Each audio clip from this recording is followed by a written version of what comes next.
శ్రీ గణేశాయ నమః. శ్రీగుడి దత్తాత్రేయ నమః. ఈ వీడియోలో మనం ఈ రోజున ఏప్రిల్ మాసంలో మేషరాశి వారికి ఎలా ఉందో తెలుసుకుందామండి. మేషరాశి అశ్విని 1, 2, 3, 4 పాదాలు, భరణి 1, 2, 3, 4 పాదాలు, కృత్తిక 1వ పాదం మేషరాశిలోకి వస్తాయండి. అయితే ఈ ఏప్రిల్ మాసంలో మేషరాశి వారికి బాగుందండి. గతంలో కంటే బాగుంది.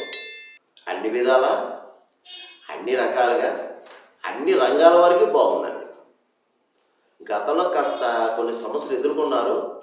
ఆ సమస్యలన్నీ ఇప్పుడు ఒక రకంగా చెప్పాలంటే మబ్బు విన్నట్టు విడిపోయినాయని చెప్పుకోవచ్చు. సరే, ఇక కుటుంబ సఖ్యత బాగుంది. దంపతుల మధ్య ప్రేమ అనురాగాలు ఉంటాయి. గతంలో చిన్న చిన్న డిస్టర్బ్ అయ్యి భార్యాభర్తలు అంటే చిన్న చిన్న మనస్పర్ధలు వచ్చి విడిపోయిన భార్యాభర్తలు ఉంటే కాస్త అర్థం చేసుకుని అవగాహన చేసుకుని కలుసుకోవడానికి అవకాశాలు కనిపిస్తున్నాయి. మీ సంతానం బాగుంటుంది, చక్కగా చదువుతారు. అలాగే బంధుమిత్రుల యొక్క సహాయ సహకారాలు కూడా ఈ మాసంలో మీకు అందుతుంది. బంధుమిత్రుల యొక్క సహాయ సహకారాలు మీకు ఈ మాసంలో అందుతుంది. అలాగే గతంలో పెండింగ్లో ఉన్న వ్యవహారాలు అంటే కొన్ని పరిస్థితుల కారణంగా ఆ వ్యవహారాలు పెండింగ్లో ఉంటాయి. ఆ పెండింగ్లో ఉన్న వ్యవహారాన్ని కూడా మీరు కూడా ప్రయత్నం చేస్తే అవి అవుతాయి. తర్వాత మీకు గృహయోగం కనిపిస్తుంది, భూమి యోగం కనిపిస్తుంది ఈ మాసంలో. మీరు అంటే లేదా గృహ నిర్మాణం చేపడతారు. ధన విషయంలో ఇబ్బంది అయితే రాదు, ఎందుకంటే సమయానికి ఏదో విధంగా ధనం చేతికి అందుతుంది. అయితే అనవసర ఖర్చులు ఎక్కువ ఉంటాయి మీకు ఈ మాసంలో. అనవసర ఖర్చులు, అధిక ఖర్చులు, ఏదో రిపేర్లని ఉంటాయి. ముఖ్యంగా శుభమూలక ధన వ్యయం అవుతుంది. శుభమూలక ధన వ్యయం అంటే శుభకార్యాల నిమిత్తం ఖర్చు పెడతారు, శుభకార్యాలకి హాజరవుతారు. కొంతమంది అయితే మీ యొక్క గృహంలోనే శుభకార్యాలు జరగడానికి అవకాశాలు కనిపిస్తున్నాయి. ఇక తీర్థయాత్రలు చేస్తారు. అలాగే పాత మిత్రులను కలుసుకుంటారు. వారితో సంభాషణ చాలా ఆహ్లాదకరంగా ఉంటుంది.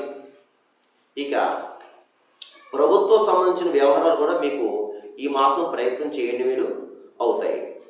అలాగే ఇతర దేశం వెళ్ళేవారు అంటే చదువు రీత్యా కానీ ఉద్యోగ రీత్యా కానీ ఇతర దేశం వెళ్ళే వారికి ఈ మాసం బాగుంది, ప్రయత్నం చేయండి. అలాగే ఇతర దేశంలో ఉన్న మన వాళ్ళు కూడా మీకు కూడా బాగుందండి. ఇతర దేశంలో ఉన్న వాళ్ళకు కూడా బాగుంది. ఇకపోతే వృత్తిపరంగా కూడా బాగుంది. అంటే ఎవరు ఏ వృత్తిలో ఉన్నా, ఉద్యోగ రీత్యా అవ్వచ్చు, వ్యాపార రీత్యా అవ్వచ్చు, ఏమన్నా సరే బాగుంది. ఒక రకంగా చెప్పాలంటే మీకు మంచి రోజులు వచ్చాయని చెప్పుకోవచ్చు. మీరు ఉపయోగించుకోవాలి, ఈ రోజుని మీరు ఉపయోగించుకోవాలి. అదృష్టం అనేది ఒక్కసారి తలుపు కొడుతుంది, అస్తమానం రాదు. అయితే ఇందులో కొంతమంది బద్ధకస్తులు ఉన్నారు. బద్ధకస్తులు కూడా బద్ధకాన్ని విడనాడి ప్రయత్నం చేస్తే సక్సెస్ అవుతారు. ఇకపోతే ఈ రియల్ ఎస్టేట్ రంగంలో ఉన్నట్టు బాగుంది. స్పెక్యులేషన్ లాభిస్తుంది. మోటార్ ఫీల్డ్ వరకు బాగుంది. అలాగే షేర్ మార్కెట్ వారికి బాగుంది. ఇక రాజకీయ నాయకులకి బాగుందండి ఈ మాసం. మీకు చాలా బాగుంది, అద్భుతంగా ఉంది. అయితే ప్రజలు మంచి గుర్తింపు తెచ్చుకుంటారు. ప్రజలకు కావాల్సిన సేవ అంతా చేస్తారు. మంచి పేరు ప్రఖ్యాతులు సంపాదించుకుంటారు. అలాగే సినిమా టీవీ రంగంలో ఉన్న వారికి కూడా బాగుందండి. అన్ని రకాల డిపార్ట్మెంట్ వారికి బాగుంది, చాలా చక్కగా ఉంది. మంచి సువర్ణ అవకాశం రావడం కూడా అవకాశం కనిపిస్తుంది. ఇకపోతే అన్ని రకాల వ్యాపారస్తులకు బాగుందండి. వ్యాపారం చక్కగా సాగుతుంది. జాయింట్ వ్యాపారస్తులకు కూడా బాగుంది, మంచి లాభాలు వస్తాయండి.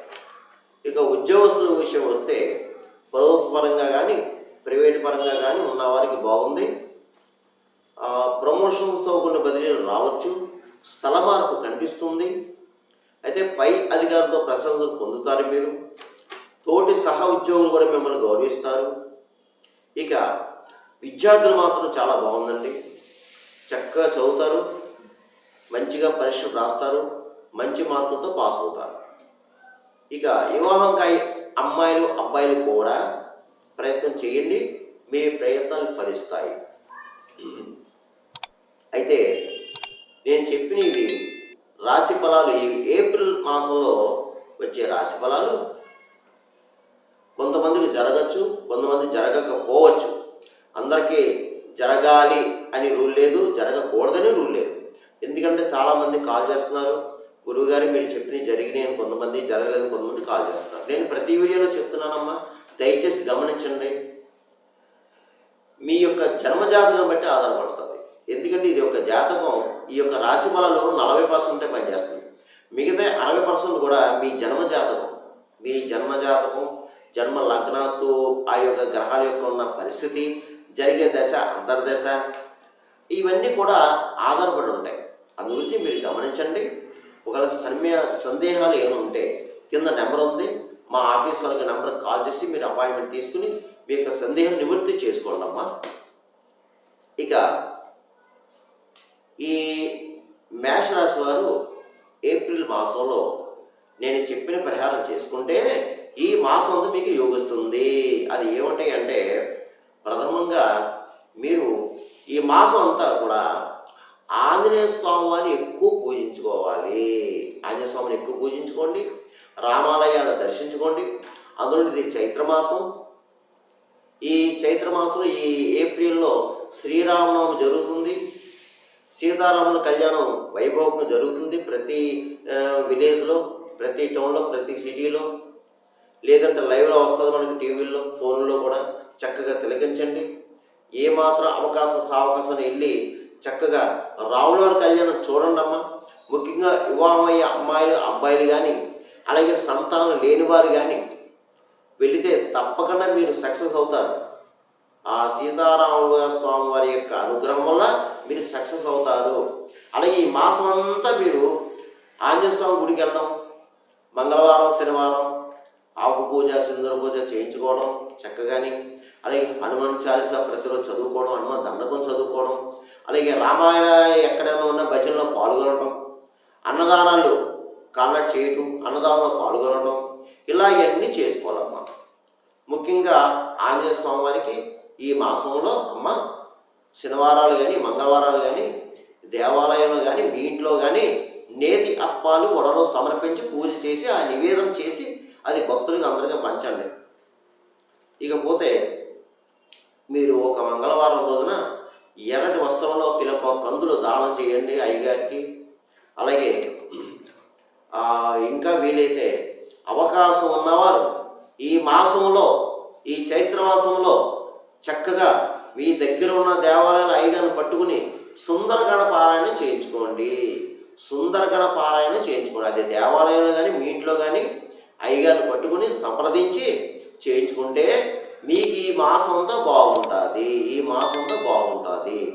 అలాగే వీలైతే మేషరాశి వారు ఏదైనా శని క్షేత్రం వెళ్ళడానికి ప్రయత్నం చేయండి. శనిసింగనాపూర్ కానీ, లేదా తూర్పుగోదావరి జిల్లా మందపల్లి కానీ, లేదా హైదరాబాద్లో వర్గలు కానీ, లేదా తమిళనాడులో శనిబాగుండి యొక్క దేవాలయం ఉందమ్మా, అక్కడికి వెళ్ళడానికి ప్రయత్నం చేయండి. మ్యాక్సిమం ప్రయత్నం చేయండి. ఇకపోతే మోగజీవులు ఆహారం పెట్టండి అమ్మా. గోవులకు గడ్డి వేయండి, పావురాలకు జొన్న వేయండి, పిచ్చుకలు చిరుధాన్యం వేయండి, కుక్కలకి బిస్కెట్లు బ్రెడ్లు వేయండి. ముఖ్యంగా భిక్షగాళ్ళు తారసపడితే, ఫిజికల్ హ్యాండిక్రాఫ్ట్స్ తారసపడితే ఏ రోజైనా సరే వారికి ఒక పండో పొలము చేతికి ఇవ్వండి, ఎంతో కొంత ధనాన్ని చేతిలో పెట్టండి. ఇంకా వీలైతే కాస్త అన్నం పొట్లం ఇవ్వండి, వాళ్ళకి తాగడానికి మంచినీళ్ళు బాటిల్ ఇవ్వండి అమ్మ. ఇవి చేయండి. ఇవి చేస్తే మీకు అంతా బాగుంటుంది. ఈ మాసం అంతా యోగిస్తుంది. మీరు ధైర్యం ఉండండి, కంగారు పడద్దు. మీకు అంతా ఈ సంవత్సరం అంతా మీకు మంచి జరుగుతుంది. శుభం. సర్వేజన సుగుణమతు శుభమతు స్వస్తి.